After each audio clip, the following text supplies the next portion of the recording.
Hello and welcome to episode 8 of Up the Posh. I'm Kev and I have a bit of a packed episode for you today. So much has happened since the last time I did an episode. The transfer window has been and gone, so I'm going to be doing an update on the comings and goings through the transfer window. The unbeaten run is over. We've lost a couple of games actually, only one in the league so far, but we are struggling a little bit form-wise at the moment. And I've got a live com game of the semi-final second leg of the Johnson's Paint Trophy final. Johnson's Paint Trophy Southern final second leg. Winner of this match goes to Wembley. It's against our biggest rivals, Northampton Town, as well, and we actually lost 1-0 at home in the first leg, so we've got everything to do in this second leg. But if we start things off by having a look at the form since the last time I did an episode. Where were we? So the last episode we did was the 1-1 away draw to Wigan, way back in December. We're about 6 weeks further on from there now, and we're really struggling for goals. If you compare the first part of the season, where we were getting 5s and 6s and 4s and just stuffing teams left, right and centre, if you look at the run of results since that Wigan game, and you really can trace it back to the Wigan game as well, because up until then we were in a really good run of form, and I don't know, we go away to the second place team and get a respectable draw, but for whatever reason it seems to have knocked the stuffing out of us a little bit. I think perhaps the team thought they were utterly invincible up to that point, and going there and going 1-0 down and dragging themselves back into the game, perhaps they saw they weren't quite as invincible as they thought they were. Combining that with the really heavy run of games over the Christmas period, the games come seriously thick and fast, and when the squad is as depleted as I'd let mine run down to, I think at one point I had about 13 or 14 fit first team players. There was just no opportunity for any kind of rotation. I made a bit of a managerial boo-boo in that I didn't give them a break from training at all, even in this sort of Christmas period where we had a game on the Friday, the Sunday, then the Saturday, Tuesday, Saturday again. That whole period of games there, they had maybe one day off training because I just forgot to do it. I don't know what I was thinking. The fitness of the players was falling down all the time. We were starting games with teams of players on only 90% condition, and I just let it run on. Massive oversight. Perhaps I got too overconfident with it all as well and just assumed we were going to romp the league, but it is all becoming a little bit more difficult now. So from that Wigan match, we did win the next couple of matches, but from there we only drew 1-1 to Port Vale. Then we lost in the FA Cup third round to Gillingham, which was a very disappointing result. I would have hoped to have had a little bit of a cup run, bearing in mind the form we've been on. We managed to go away and beat Southend 2-0. But then Sheffield United came. I mean, Sheffield United are a good team. They're fourth at the moment. 1-1 against Sheffield United is a perfectly acceptable result, but we were at home. We're still getting a lot of possession in the games. We're still creating chances, but we just don't seem to be scoring them anymore. Again, I mentioned in the last episode that both Connor Washington and Leanne Gold were injured, so I was really struggling for forwards. I have brought a couple of strikers into the club, or 3 strikers into the club, in fact, which I'll talk about when I look at the transfers in a minute, but none of them seem to have really hit the ground running in the way I would hope they would, with the exception of Martin Waghorn, who he's come on loan from Rangers, scored 2 goals in, I think it was his second or third game. Let's have a look at him. But then got injured in the second half of that match and was out for 5 weeks. So he's come in, got 2 in 2, a man of the match performance, created a goal as well. He looks like he might be the answer to the problem, but got injured. And that was the only game where we looked anything like the Peterborough United that we had been for the rest of the season. And the disappointment has culminated in these 2 games here, where we lost 1-0 at home to Northampton in the first leg of the Johnson's Paint Trophy Southern final. Not helped by the complete lack of discipline of the players. I think, again, I can take part responsibility for that. I did kind of whip the media up into a frenzy before the match, with it being a local derby and the winner going to Wembley. Massive attendance at London Road. And we're just picking up bookings all over the place. Nathan Doyle was actually, he was charging around the pitch, throwing himself into tackles. He was playing like a man possessed, and I was actually trying to take him off when he ended up getting himself sent off, because he'd had 3 or 4 crunching tackles, one after the other. He was definitely bossing the midfield, but just getting a bit over enthusiastic. And the moment he went off, we really did struggle from that moment on. the next game was when Waghorn got his 2 goals, and the first one was exactly the kind of goal that I want to see my players scoring. So we're going to have a look at this goal. This is what's been missing from the team. We've been passing it around lovely. We've been creating a lot of chances, but we've been missing having a player who's capable of doing what Waghorn does for his first goal here, and that's him chasing the ball down. There's 2 defenders. He's chasing.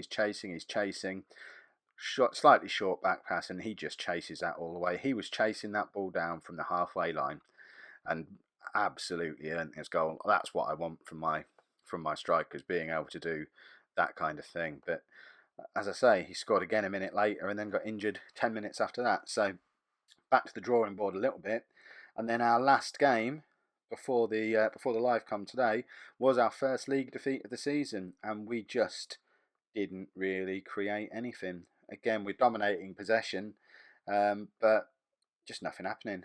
We're still missing Leon goal. Connor Washington is fit again, but doesn't seem to be the same player he was before. He still wants to leave the club. He still thinks he's a Premier League player, but he's not scored a goal in a little while now. If we look at his form, his ratings are down. He picked up a goal against Sheffield United, but really, since he came back, he's gone above a 7 for performance once. And you contrast that to the 9s that he was getting before he got injured, banging in goals, creating goals. And that's a bit of a worry as well, to lose Angol, who was our top goal scorer, and lose Washington's form, probably because we rushed him back a little bit early from injury, is a big worry. So, unusually, I'm not particularly confident going into this match against Northampton. They're in the division below us, but they're 5th. They're in a good run of form, and they've already beaten us at home 2 games ago. So, a little bit worried. The one good thing going in our favour is that we were supposed to be playing Blackpool away at the weekend, but their pitch was waterlogged and the game got postponed. So we've actually had 10 games without a match. So for the first time since back in mid-December, probably since the Wigan game even, we have everyone who's not injured is fully fit. And we have freshened the squad up a little bit. So if we look at the transfers, transfer history, we look at the players going out first. Obviously, before I was throwing anyone and everyone out on loan. And as I mentioned, my plan all along was, as soon as we hit the transfer window and I knew I could bring in a replacement for him, get Jack Collison out. He was earning £3,000 a week and he only played 5 games, didn't create anything, didn't score anything, didn't really do anything at all. And £3,000 a week for that player, it's just not something we can get involved in. And Michael Smith as well. He started the season as first choice right back, but very quickly lost his place to Derby as he came in, and just hasn't really found a way into the team. And there's, as I mentioned on the last episode, there's no room in the squad for players who can't get into our team in League One, because if you can't get into the team in League One, assuming we do get promoted, you're really not going to be good enough next year. So to get another couple of grand off the wage bill there allowed us to start doing a little bit of wheeler dealing, bringing players into the club. So shortly after the Wigan match, I did have transfer fees accepted for 2 players who were then ready to come in on the 1st of January, and the first of which is an absolute steal. Marlon Pack, again, he got injured pretty soon after he signed, so he's not played very many games. In fact, he's played 1 game. But in that 1 game, he scored a goal, he created another goal, he was phenomenal. He's played 21 games this season in the Championship for Bristol City. So basically, he's played every game in the division above so far this season. But we managed to pick him up for just over 150,000. He's earning less than £2,000 a week. I mean, our assistant manager doesn't think he's all that, but as far as I'm concerned, for the role that I want this guy playing in, which is in that central midfielder role, he's got everything I would want from a player in that position. His only weakness is slightly not ideal off the ball, but you know, he's quick, he's got good stamina, he can tackle, he can shoot, he's got a good first touch. This guy for 150,000, with his experience of the next division up as well, and the fact he's only 23, he is a bargain. And the fact that his value's gone straight up to 400,000 after signing as well shows we really did pick up a bargain with Marlon Pack. And he is now back to fitness and ready to start challenging for a spot in the team again, which is excellent news. The other guy that we brought in on deadline day, on the opening of the transfer window, was Danny Mullen. Probably one for the future. Brought him in now, partly because he was so cheap. He was only £20,000, and he had a good goals to games ratio for Livingston in the Scottish Championship. He can also play up front or on either wing, and he's cheap. He's only earning £400 a week. He's not the best player yet, but he could end up being a leading League One goal scorer, according to our assistant manager. And for the price and for the fact that at the time Washington and Angol were both injured, it was just a no-brainer. We brought him in. He played a couple of games. As soon as players have come back to fitness, and we brought in a couple of strikers since as well, he's dropped down the pecking order a little bit, and I've actually now sent him out on loan to Eastleigh in the Conference. He's only there for a month, but I'd just like him to knock a couple of goals in, and then come back into our squad, ready to start challenging for a place on the bench for the run-in. Obviously, if it doesn't work out brilliantly at Eastleigh, you can always stay there for the rest of the season and have a proper half season in the Conference National, where if he can replicate the sort of form he had for Livingston in the Scottish Championship, he should be in a good position to start at least challenging for a squad place ready for next year, regardless of what division we're in. A couple of days later, I broke my usual transfer policy. I usually tend to go for young and hungry players, but this guy was another steal. Darren Ambrose, he's 30 years old, but he's a name you're probably familiar with from his time at Ipswich, Newcastle, Charlton. He's been playing for Colchester this season. Again, he's played pretty much every game for Colchester this season, scored a few goals, created a few goals, pretty decent average rating. But the thing that really attracted me to him is the fact that he can play anywhere across our front three, so left wing, right wing, or the advanced playmaker role, and he's really comfortable playing in midfield as well. So he's cover for 4 positions. Well, I say cover. He's good enough to be our starting central attacking midfielder at the moment, but it's just very handy to have a player who can play anywhere across this area of the pitch, just purely to provide that bit of cover, especially with Collison moving out of the club now. And the injury to Washington at the time, meaning that we didn't really have anyone to be playing that advanced playmaker role. And he's come in and he's done really well. He's one of the few who's managed to not get injured straight away. His average rating isn't extraordinary, but he just seems to be quite a nice, neat, tidy player when you watch him in the match engine. Doesn't seem to give the ball away too much. And I'm pretty happy with that for just over 100,000. By that point, the coffers were bare. There's still about £250,000 of transfer money available, but for whatever reason, the board are really digging their heels and are not letting me have it. In fact, we've got 400,000 available still because we got some money from sell-on fee from a player we sold a couple of years ago, but our wages are now £4,000 over the budget. And they just won't let me convert it. They're saying because it's financial fair play constraints, but when we got the financial fair play message come up, we're still £14,000 a week under what would be allowed under financial fair play.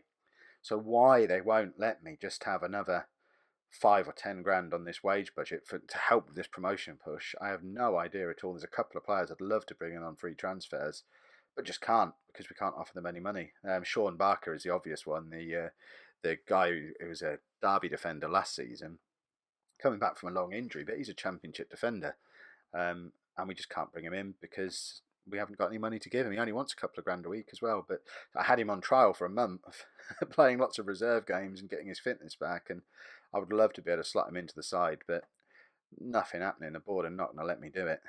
So we had to resort to loans. If I go back to that transfer history screen, and we brought in a lot of loans. I don't like doing this usually, but we needed to fill out the squad and make it so that if we did get a run of games again, we didn't end up in the same situation we were in over Christmas. And I guess the only real run of games like that that's likely to come again is at Easter. And ideally, with the points difference we had at the top of the league, I'd like to think we were almost home and dry by then, but better to be safe than sorry. So we brought in Martin Waghorn from Rangers on loan. We're not having to pay any. Oh, sorry, we are paying towards his wages, but I felt it was worth paying towards this guy's wages purely because at this level, he's going to score a lot of goals for us. He's a championship striker. So for him to be playing for us at the top of League One has the potential to bang in a lot of goals. Plus, he's quite young, and I think we might be in with a shout of signing him permanently at the end of the season. Plus, he's got that option to play out wide as well. And I've actually played him in a game before he scored the goals. He played out wide on the right as cover for Marcus Maddison for a game, which is a position I'd like to train him into being able to play. But certainly thinking of this guy as a long-term transfer target for us for it as and when we get promoted. And then everyone else was pretty much just filling out the squad with cover that we needed. So Tommy Hoban has come in from Watford. He's still injured at the moment. Actually, he signed with a sprained ankle and hasn't played a game for us yet. But with Cozzy and Clay away at the African Nations Cup, Alex Davey has gone back to Chelsea. His loan's finished. Sean Brisley's out on loan. So we only had Jack Baldwin, Gabby Zakwani and Michael Bostwick who could play at centre-back. Plus we were down to just a one left-back in Alex Chickson. So having this guy in, I know he's not fit yet, but when he is, he can play at centre-back, he can play at left-back. And he's again, decent player for most championship sides. I'll happily have this guy sat on my bench for the rest of the season once everyone's fit again, just as a bit of cover. Brought Titus Browning in from Everton on a similar basis. He can play centre-back, right-back, can probably do a job at left-back as well. He's actually come straight into the team, and he's been my starting right-back for the last 2 games. I really brought him in as a centre-back, but what I've been able to do by having him as a right-back is move Derby over to left-back to allow Chickson to have a little bit of a rest, because he's played every game since the start of the Christmas period, because Clay went on holiday and then went off to the African Nations Cup. So he's exhausted, Alex Chickson. So to be able to have Browning in and move Derby across has been really helpful. And also the fact that Browning is able to play well at right back was the main reason we were able to let Michael Smith leave, because we didn't need him there as cover anymore for Derby. So I think Browning is going to really challenge for a spot somewhere in that back four for the rest of the season. And then these last two were just, I don't want to say they were panic signings, but I knew I had a couple of loans left and I just had a look to see who was out there. I didn't really have any particular targets in mind, but didn't want to get down to bare bones in the squad again. So we brought in Gail Bigirimana, is that how you say this, from Newcastle on loan. He's looking like a very good player. He can play, he's at one position only, central midfield, but he'd be a good championship player. He's better than anyone we've got at the club in that position, apart from Darren Ambrose, but Ambrose is playing further forward. So he's come straight in as our first choice central midfielder. He's not really setting the world alight just yet, but I've got high hopes that he can be a pretty useful player, especially very handy to have around. He's played a couple of games for Newcastle already this season and previously played quite a lot of games for Newcastle in the Premier League and Coventry in the Championship. And for a lad who's only 21 years old, again, very useful to have knocking around the squad. And then this last one, didn't need him at all, but he popped up on my scout reports and I thought, better to be safe than sorry, let's have another striker in the club. So Leandro Rodriguez, another loan in from Everton. He's just come off the bench just the once so far, but if Connor Washington doesn't start scoring again, and with Waghorn injured, this guy's got a chance to push for a starting spot at the lone striker role. It's the only position he can get into the team on. He's not really comfortable playing anywhere else. So the chances of him having any kind of regular run in the team are fairly limited, unless he just starts smashing the goals in. But again, to have a guy like that sat on the bench starts to make us look a little bit more like a championship team, which is what we're hoping to become. So, very busy with the transfers. We've spent £1.2 million this season and not brought any money in, which is very unusual for Posh. And it kind of makes a mockery of the fact that I'm constantly moaning about not having any money to spend. In the January transfer window again, we spent more money than anyone in League One, with nearly 300,000. And we brought in more players than anyone in League One. So for me to keep moaning that we don't have any money is a bit silly. But I think the main problem is the fact that the squad was pretty poor to start the season off and pretty bare. So it's not that we're struggling for money. We're struggling for the kind of money I would like to have to be able to bring in the kind of players I'd like to bring in. I want a squad of 30 championship players. That's what I'm used to when I'm playing Football Manager. But anyway, enough of that. Let's get into this game against Northampton. And I am nervous because it's a game we should be winning, but we've put ourselves in a really difficult position. We're on a bad run of form. The players aren't confident. And I would really like to get to Wembley.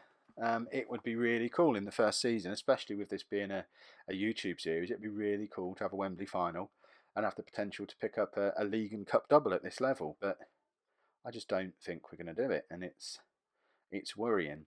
The team I'm going to go for, I've had a little play around doing this before the video because I knew it was going to be a long video anyway. And I have picked the strongest team I can put together. So we've got Ben Anik in goal. Fullbacks of Derby and Chickson. Ideally that would be Cozzy and Clay, but he's still at the African Nations Cup.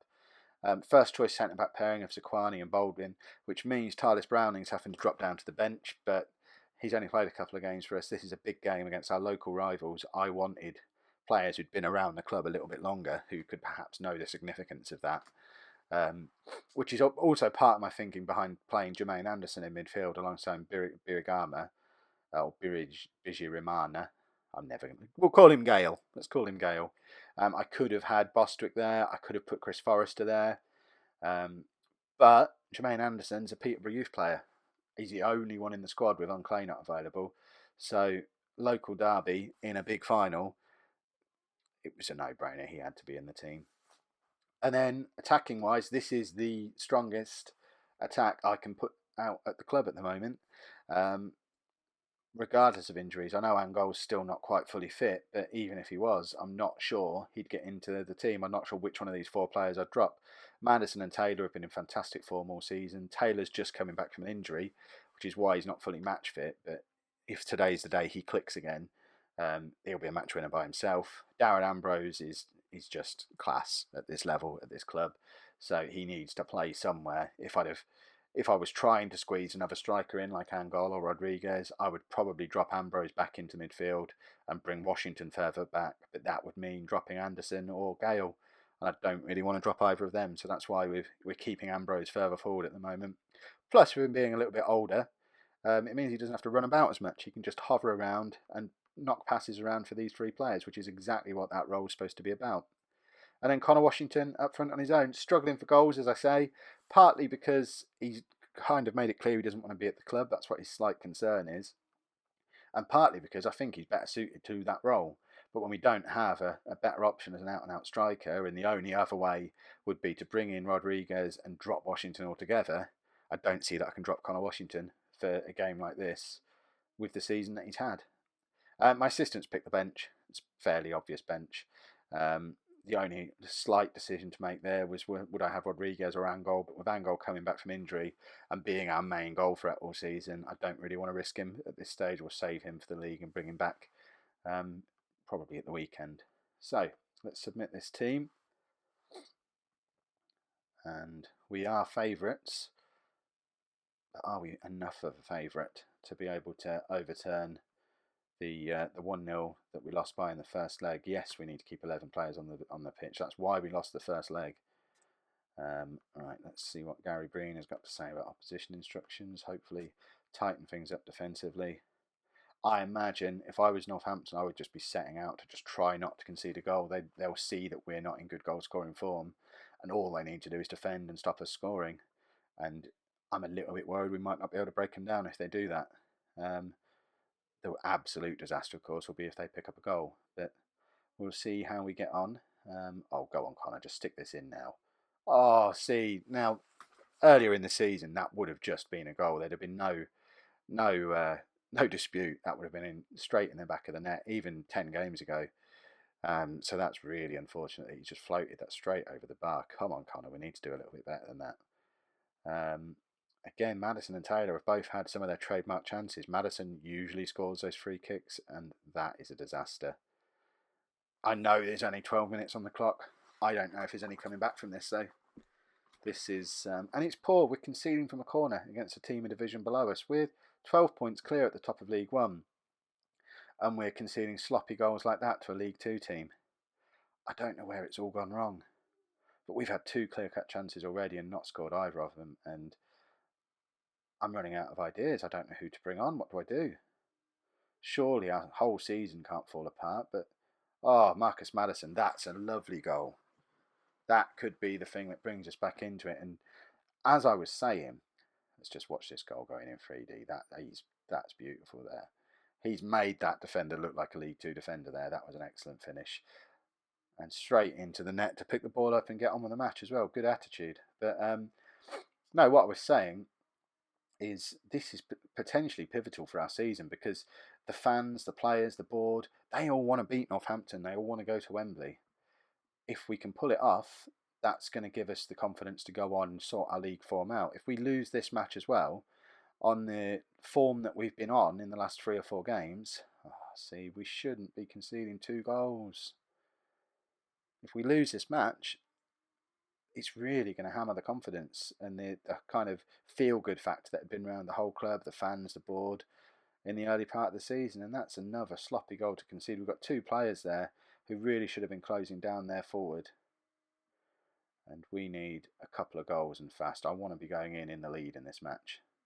We should be going in the league. We are a much better side than Northampton. And we've got pretty close to our first choice team. Oh, that's why you signed Darren Ambrose. Look at that. That is a championship quality player. And that is exactly what I've brought him into the team to do. He's just, I mean, rightly the defenders are just leaving him there. He should be no threat at all from that range, but that is a beautiful finish. We've had two really good goals here. If we can just tighten things up defensively, we are starting to look a little bit more threatening going forward again, and that should be giving us some confidence to just carry on doing what we know we're good at, which is dominating games and scoring a lot of goals.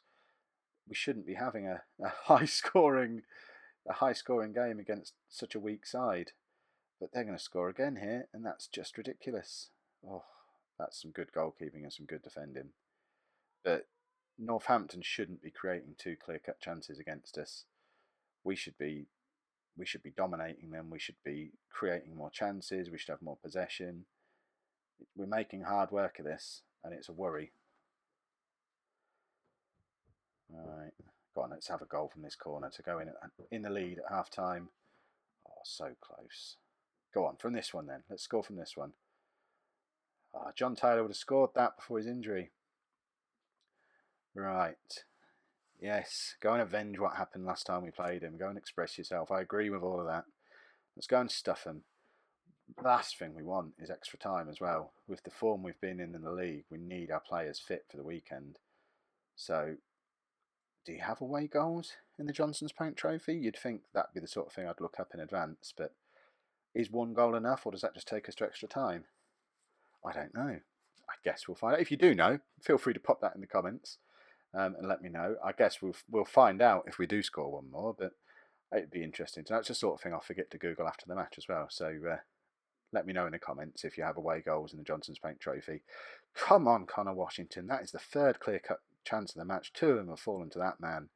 And I think he's going to be coming off in a minute. I don't know what's going on. His head is not right at the moment. He's not playing well. He's getting the chances that he was getting earlier on, but previously he was scoring them, and now he's just not. So I'm going to give him maybe 10 more minutes before we bring Rodriguez on and give him a go. I mean, Rodriguez he's a player who should have the ability to just tear Northampton apart, but he's only played one substitute appearance for us. We don't know if he's any good. We don't know if he's in form. It's a big risk taking off arguably our player of the season so far to bring on someone completely untried in such an important match. But Maddison, the amount of times this season he's been offside from scoring that goal. He does it so regularly and he's always offside. He needs to just check his run a little bit when he gets into those positions. Come on, Connor. Show you deserve to stay on the pitch. Oh, I see that deflection. That would have gone in back in November.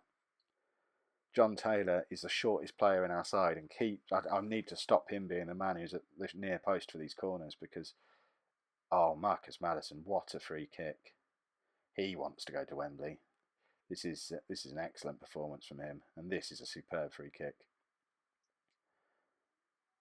Doesn't get any better than that. That's a goal in the Champions League.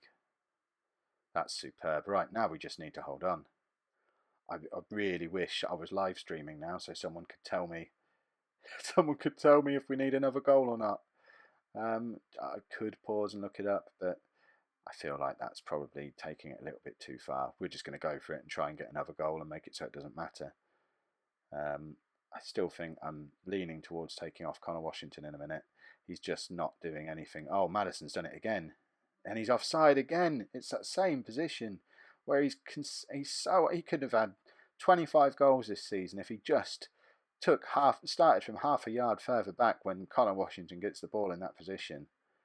But right, let's have Washington off because he's done nothing. Let's give Rodriguez a try. And we might... Let's take Anderson off as well. I think I'm going to bring Michael Bostwick on into the midfield just to lend a little bit of experience in there. Hopefully calm things down a little bit. Let's see what Rodriguez is made of, I guess. If Maddison had just checked those runs, he could have had 4 goals in this match alone. He's offside again, look.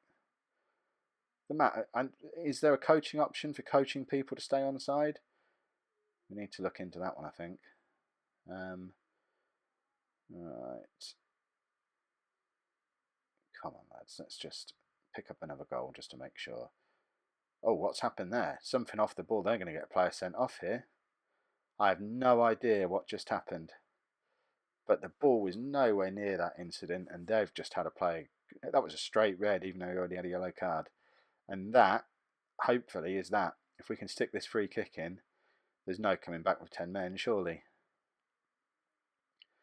Might have to go back and have a look at the replay after the match to see what happened there, because that was odd, I guess. Shirt pulling or an elbow or something, but it was so far off the ball. Thought she just turned around and clonked him. Go on, let's stick that through. Oh, Maddison, there's your hat-trick. He's deserved that. This is one of the most important one-man shows I've ever seen in my history of Football Manager. He's managed to keep himself just onside that time. And he's deserved that hat-trick. Right, let's make another substitution. I think I'm going to bring Darren Ambrose off just with a view to saving him for the weekend. He's had a cracking game, but he's old, he's getting tired. So let's stick Forrester in just there. And hopefully we'll see out these last 5 minutes. Come on, lads. Go on, let's have another one. Let's make up for losing at home to them. Let's put another one in.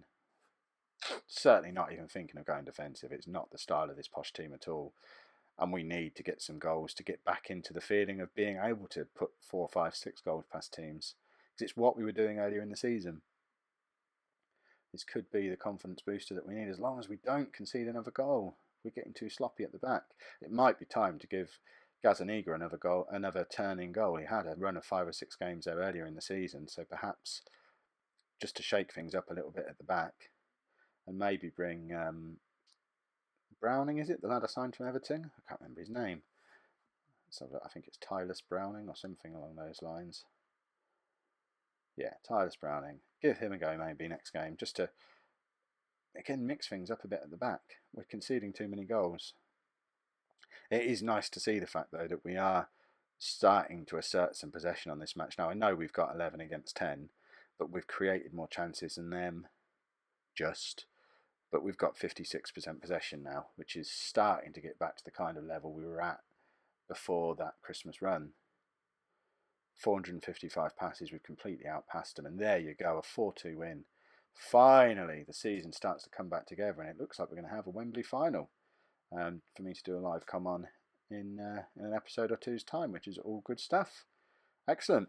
Right, we'll leave that there, I guess. I know that's been a long episode, but I really would appreciate a like if you've enjoyed it, if you've made it through to the end. And also pop in the comments, let me know if you like the format of today's show, or if in future you'd like me to perhaps do the transfer updates separately from the live com and the recap of matches.